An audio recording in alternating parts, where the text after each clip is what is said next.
Good afternoon, everybody. My name is Graham White, And I'm John O'Keefe. and welcome to our podcast, Yes, The Mirror welcome. of Life. So, John, it's your turn. My turn. What have you got for me today? Yes. Well, it's always what I've been thinking about over the last week or so, and that is this book I've had for some time. Do you see it up there? Ah, yes, That which that, you are seeking is causing you to seek. that sounds pretty obvious to me. If you're seeking something, it causes you to seek. So, what are you causing to seek? Well, this is actually sort of Zen Buddhism, but the idea is this, I see the same in many different places, and in a spiritual sense, it is that which is true self, which isn't not the personality, but the enduring self, causes, when you start looking into these matters, like what is going on in this world behind the scenes, the motivation for it comes from within. Yeah, so what you're looking for is to know and understand your true self, the authentic self. Which is okay, providing you're living in a society where it allows you to not just survive.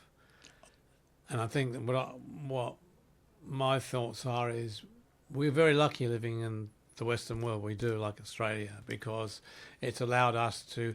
It can allow us. I think that's the right word. The opportunity The is there, whether opportunity we is take there it or for us not. to Yeah. open up our being to more than the life in this life of consumerism, work, whatever it may be. But that confines of that social license that you've given yourself, it opens up. It allows you, if you wish, to look further than just that.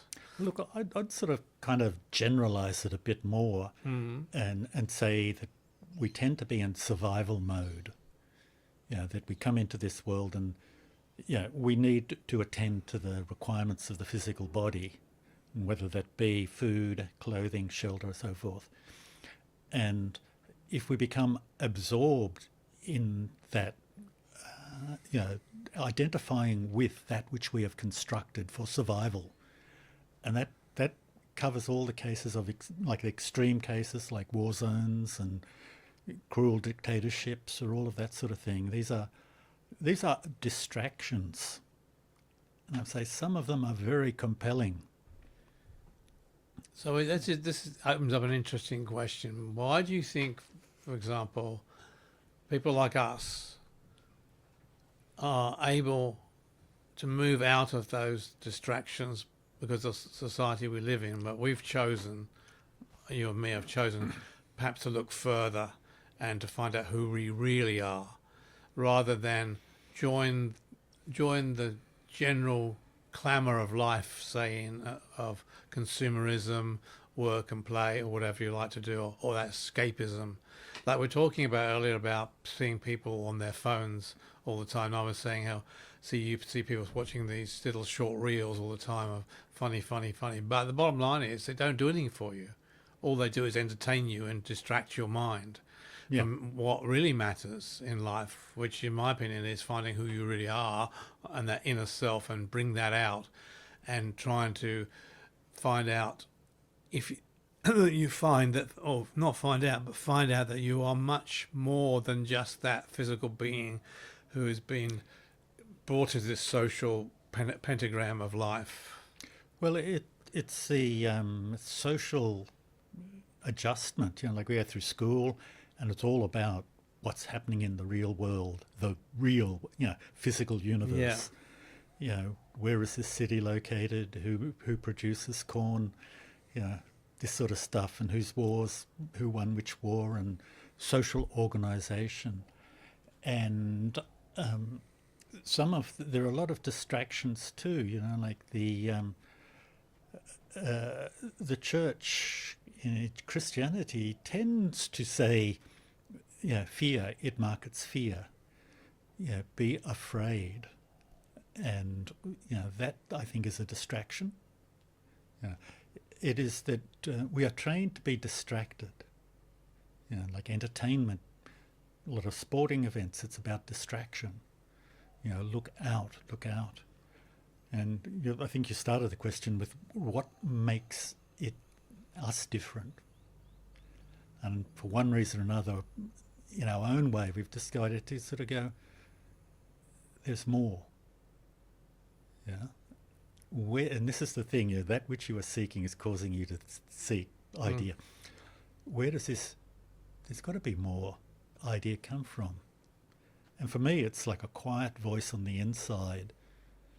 You know, yeah, I can think all these things and look at all this sort of stuff, but there's something more real. I don't know. Do you know what I mean? Yeah, because basically it's like your mind is taken somewhere. It's like, in a sense, you're afraid to look at yourself and find out who you are and what you are. So these distractions are there for all the time. So they basically consume your consciousness rather than allowing yourself to consciously move out of that pentagram. I use that word pentagram, but it allows you to move out of that controlled environment into something that is about you rather than what you're doing or seeing or watching. Yeah, I'll tell you what, the word control really popped for me there. And you said afraid to look at yourself. And for me, it is more, or was more like, I am afraid that you will see me. And that's where I start creating the personality, the mask. So, excuse me, I'm controlling the image that I expect you to see. Which is so this is totally left field, but when you think about it, things like makeup for women, so they do their eyebrows and do all the stuff. That in a sense, they're actually creating an image they're trying to project out of themselves, which works socially for them. Yeah. They're not looking inwardly at their self and their personalities and their inner being. They're avoiding that in a way. Yeah, well, I think, you will see me as I am is certainly a part of it. Just as a quick side note, I think some of these women, it's an art form. It's quite seriously, they're practicing an art form. Yeah. Yeah. But, it is, for me, a clear demonstration of attempting to control the perception you will take of me. Yeah. Yeah. And that's if I do this and this, you'll think I'm this Yeah. or this. Instead of saying, I want to be who I am only, I want to project out to the world that I'm this human being that is. Yeah, I think that's probably closer to where I started from. I wanted to feel comfortable being myself.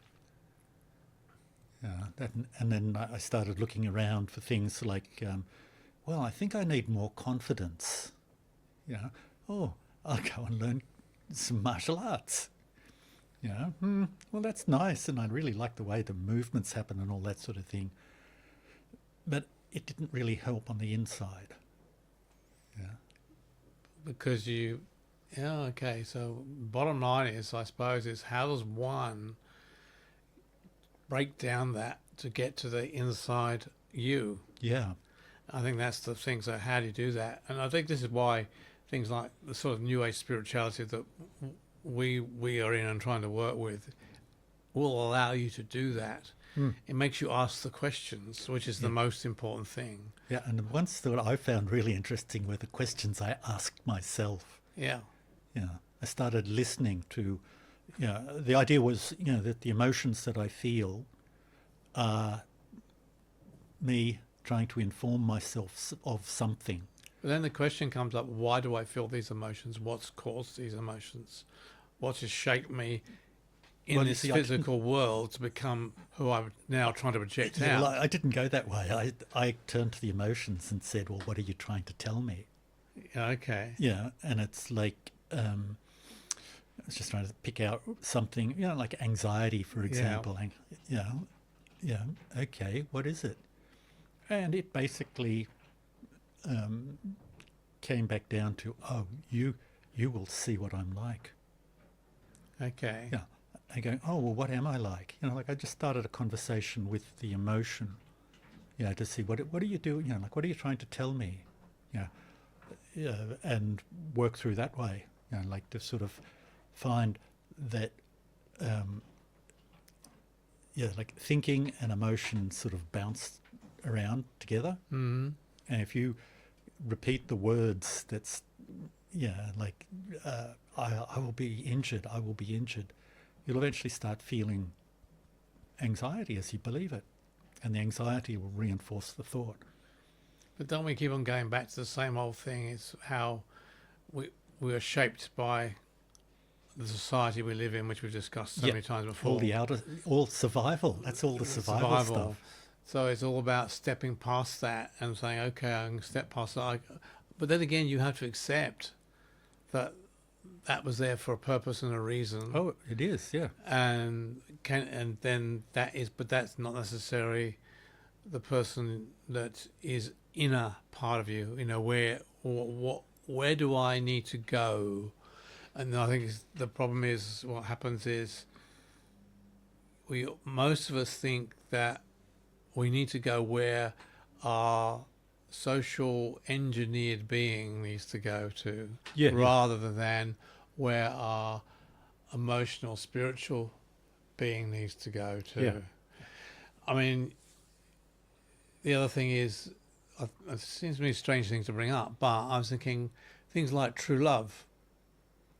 Is the reason one doesn't get true love because you're not think you're worthy, for example? If you manage to work with your true being, you would realize that you are worthy because you're no better, no worse than anybody else. Because we basically, for one of it, all the same, though society wouldn't like that to be the case, but reality is we are these beings in this physical body with this brain and whatever we're doing, but basically we're engineered the same. It's just a question of what we do with that body and mind, and how it is. Yeah, we have how it is engineered to be something that it isn't. We have different talents and abilities. You know, Yeah. It's very, you know, we are unique individuals. We're not all the same. And this is a problem. Perfection is the word that comes to my mind. Yeah. You know, if you're seeking perfection, there's only one perfection. You know, and then everybody would be the same. But what I would be looking for is not even, I would not be attempting to develop a unique difference. You know, hey, I'll wear my hat backwards. That makes me a unique individual. No, it's external. And I think I started listening to what I call, it's like a quiet voice inside. Mm. For me, it's like a feeling. The feeling is the most real thing. But it's sort of like it's behind emotional feeling. You know, it's not emotional feeling. It's like a quiet knowing. It's interesting because I'm actually writing about this right now in a different really? way. Yeah. Oh yeah. I'm writing about in a different way about in meditation to get to a point where you're listening for the inner voice rather than the brain. Yes. Yeah. And how it operates and how it makes you aware it's there. It doesn't make itself aware as a demand or anything like that. It makes itself aware as I call it a nudge. Yeah. That's what I mean. I'd say quiet. Yeah. Which is yours is a feeling haptic thing. Well, no, I actually it's the same thing. It's a metaphor. You know, for personally, I actually do get some, maybe what's the word? I do get a sentence or I get something that's whatever, but I also get an emotional feeling with it. So it's a positive thing rather than a negative thing. Like, it's given with the intent to help, and for one of the words, given with love.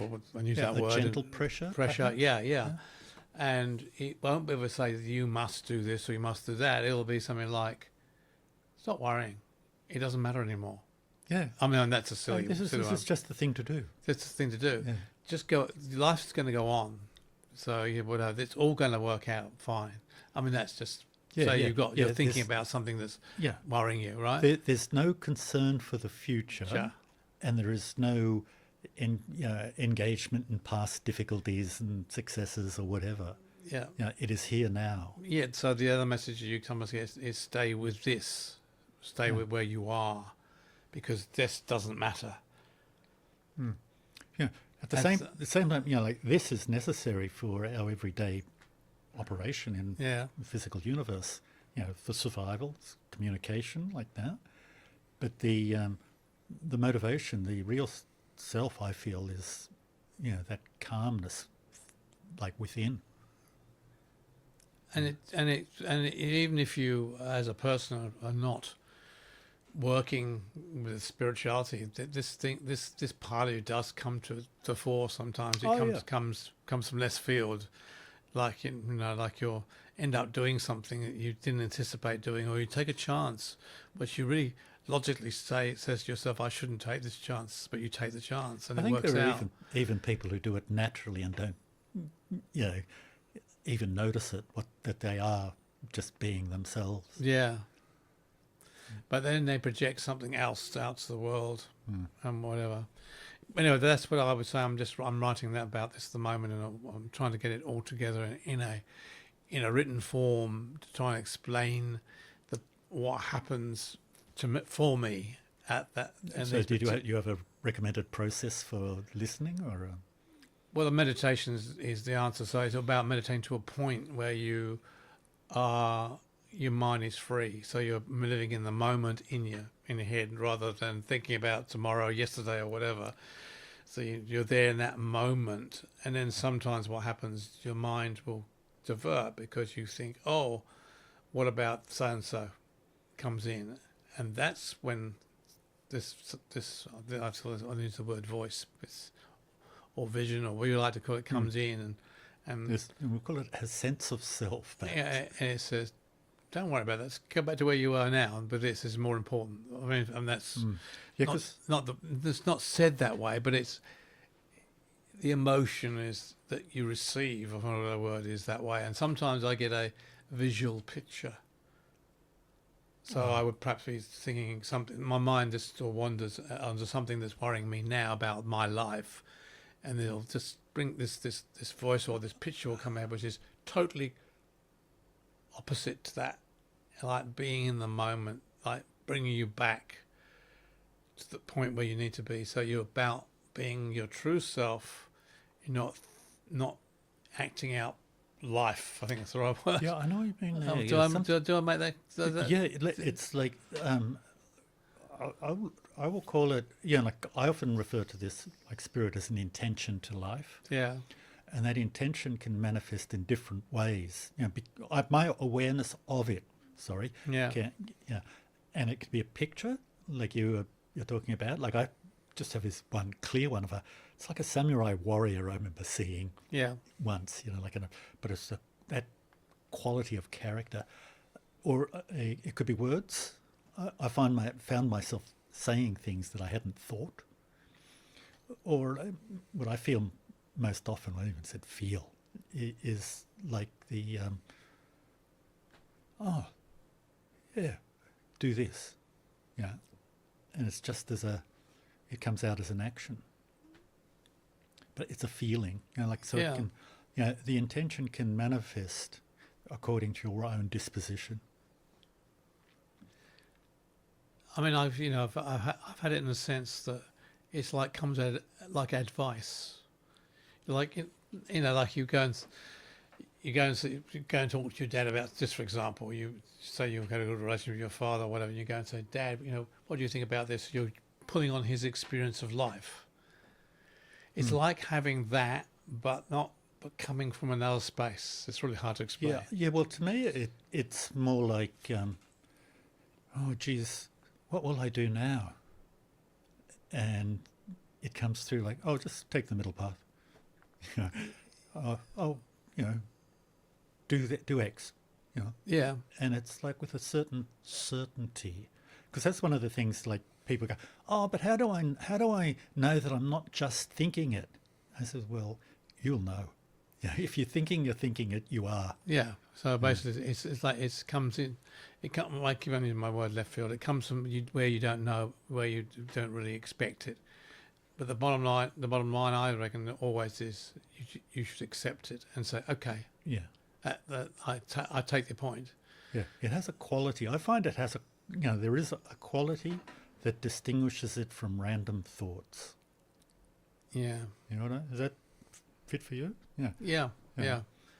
Or it comes in I've it's even come as advice, like, you need to do more of this because this will take you here. But the voice that says it isn't from here. No, but it comes. Because it's not a thought. It's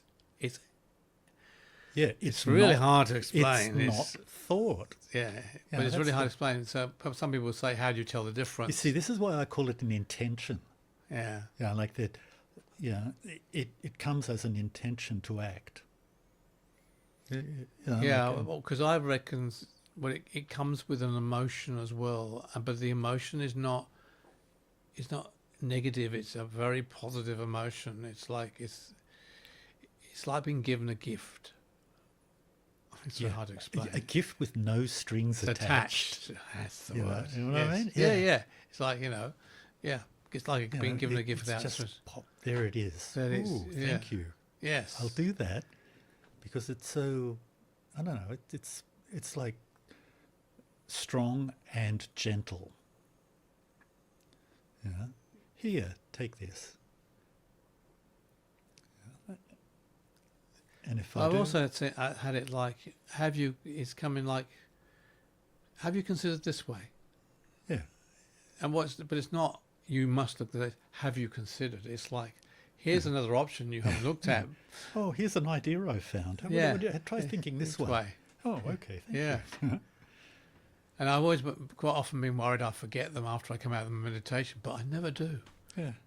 It's like, it comes with all the assertion of, would you like an ice cream? You know what I mean? Yeah, but it's like something good. What you're being offered is good. I think it's the right way. The energy behind it is totally different from your mind.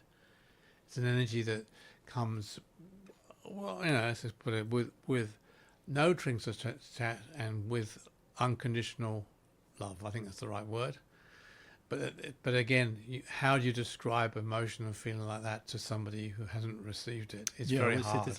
It's an individual thing. Yeah, well, because what I was thinking right now is, I think we've talked about it as much as we can, or at least as much as I can. Yeah, well, I've got to the point too. And I'm thinking, more of how do I swap to listen to this? And one of the things, only because that Zen Buddhist book there, is, they never worked for me, but I'll say it anyway, is the Zen koans. Yeah. And the idea behind them is that it keeps the monkey mind churning over an insoluble problem to allow space to feel more space within. Like that it is, you give your mind this, or the mantras. Yeah, well, I do a chakra color meditation, and I start it. Normally, what happens is I get to one or two the colors, and then suddenly this will come in from nowhere. Yeah. So it's the gap. I'm trying to get back to the beginning bit, though. Yeah, like that. Yeah, that happens because you've practiced it a number of times. Yeah, and you know where it's going to go, and you're waiting for it. No, I don't actually wait for it. It's not the word. Wait is the wrong word. Not right. What I'm trying to get at is that, habit. It happens because it happens.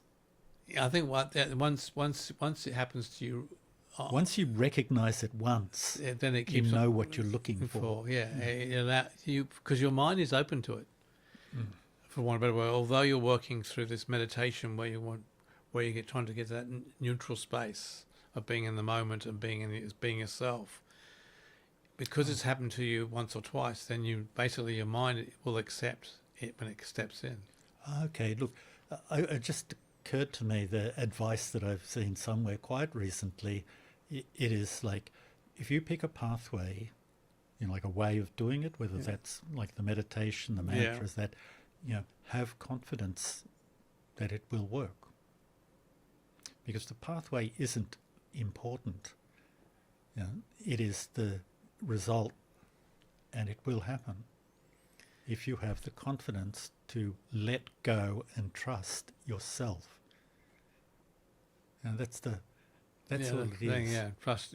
Your inner self. Or for whatever, yeah. Ooh. This is actually quite a heavy subject, and it doesn't. It's in a Yeah, sense. well, that's the bit there we were really hunting around, because the Tao that can be spoken of is not the eternal Tao. Yeah, it is outside the realm of survival thinking. Yeah. Yeah. And I think we've pointed at it enough. And like I said, the interesting bits for people who haven't actually experienced or haven't had it pop into their consciousness as, oh, that's it, is that you need to seek, to allow. It's more, you can't make it happen. You have to allow for it to happen and get out of the way.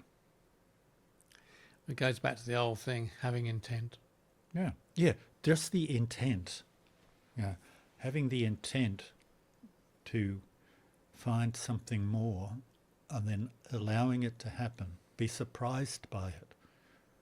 Yeah. So maybe the first thing to say to the listener is, the first thing is, if you understood what we were saying and you actually think, okay, I'd like to experience Even if you that haven't understood, but it sounds appealing. feeling, have the intent. Yeah. Say to yourself, I'd like to experience this. By even just saying that, you're actually more likely to have it, because you're saying, I'd like to experience it. But don't give any time limit or anything like that. Just say, I want the intent of experiences, what these boys are talking about. Boys, men are talking about. I will have the intent to have. I intend to experience this. So even just saying that to yourself, and of course, you actually will find a way to actually this is have what it. I mean about finding a path that is appealing. Yeah. The path that works for you is the one that you think will work. But everything is about intent. You must have intent, and so in spirituality, it's all about intent. First of all, you have the intent, then you act, then the experience comes. Yeah. Once you have the experience, you can then develop yourself with that experience. Yeah. Make no attempt to define what the end result is, because that's coming from here. Yeah, which is a useful servant, but not a great master. Well, John, I think we should finish it there. I think It get a bit repetitious after this. Yeah, but I hope people have understood what we're trying to say, and I'm sorry if we've gone on and on about it. We're trying to get a point across here. Well, look at now. I'm happy we've gone on about it. Yeah, well, thank you for listening, everybody. Yeah, and you. if you have any comments, please let us know. And Thumbs up and comments and all that sort of thing. Yeah, please, if you see the link and you want to send us a comment, please do. Thank you very much for listening. Bye from me now. See you on the next one.